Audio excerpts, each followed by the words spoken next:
Después de graduarse en el instituto, Stuart recibió una llamada inesperada. Había ganado el MacArthur Fellowship, popularmente conocido como el Premio de los Genios. Con 18 años era el galardonado más joven con el prestigioso premio.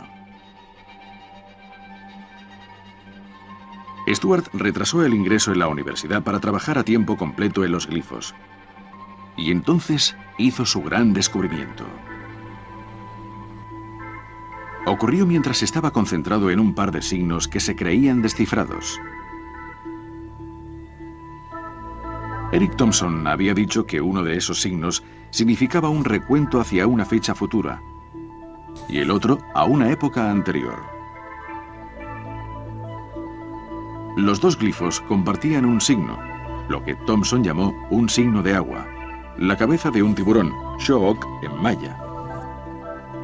Sho'ok también puede significar contar. Pero Stuart descubrió que algunos otros signos también sustituían al tiburón. Una cabeza humana, un mono y, en ciertos casos, un signo en forma de corchete. ¿Todos esos signos para la palabra contar? Stuart pensó que había una explicación más sencilla. El símbolo del corchete era también el signo fonético para la U. De pronto se dio cuenta de que todos esos signos eran la palabra U. La prueba era que cada signo sustituía al corchete para U en contextos en donde no había nada que ver con contar. Lo que Dave Stewart hizo fue demostrarnos que muchas de esas sustituciones eran simplemente fonéticas, que se referían a las mismas cosas dichas de otra forma.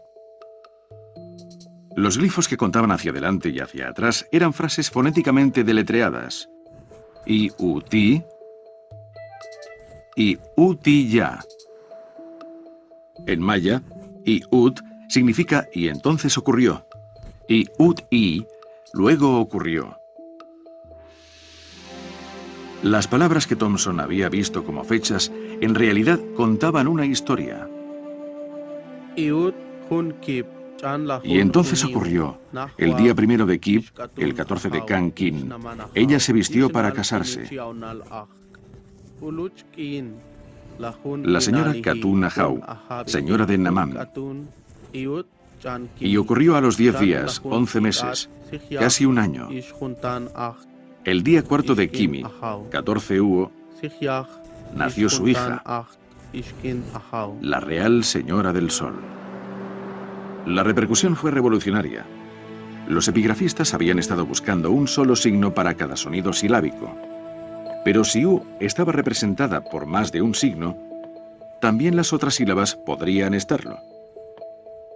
Una de las cosas que hace tan complicada la escritura maya es su afición a las sustituciones. Un sonido puede tener 13, 14 o 15 versiones diferentes. No les gustaba repetirse y les encantaba mostrar cosas nuevas. El reconocimiento de esos signos de sustitución empezó a convertir la complejidad de la escritura maya en un sistema controlable y comprensible. Cada vez que un escritor maya escribía una palabra o una frase determinada, podía escoger entre una variedad de signos y combinarlos de una nueva manera. Un signo podía ser escrito de forma abstracta, como la cabeza de un ser humano, de un animal o un dios. Se podía representar un signo dentro de otro, o solapado en parte. Se podían unir dos signos, unir sus atributos. Los glifos incluían figuras de monstruos y dioses. El arte del sistema es la genialidad para combinar todas esas diferentes posibilidades. La composición gráfica de la escritura maya es realmente apabullante. Había un arte y un carácter lúdico que era parte del sistema para dejar constancia de la lengua. Aunque a primera vista era complicado, en cuanto organizabas ese material visual dentro del sistema, tenía sentido. Y podías averiguar más cosas. Se podía descifrar el código. De repente cobró vida una imagen de los antiguos mayas, sacado de sus propias palabras.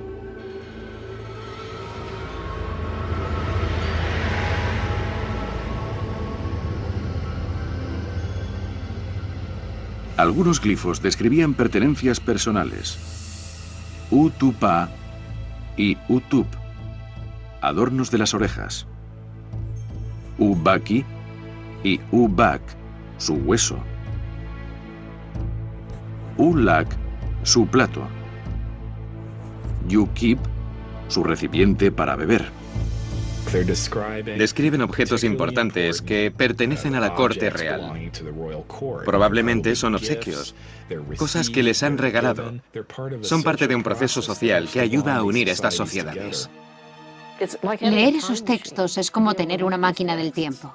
Y para mí es un raro privilegio poder leerlos en la lengua en la que fueron escritos. Tal vez en su momento fui la primera persona que los leía en voz alta desde hacía 1000 años. De los escritos emergieron ideas más esotéricas. Había glifos que describían seres espantosos.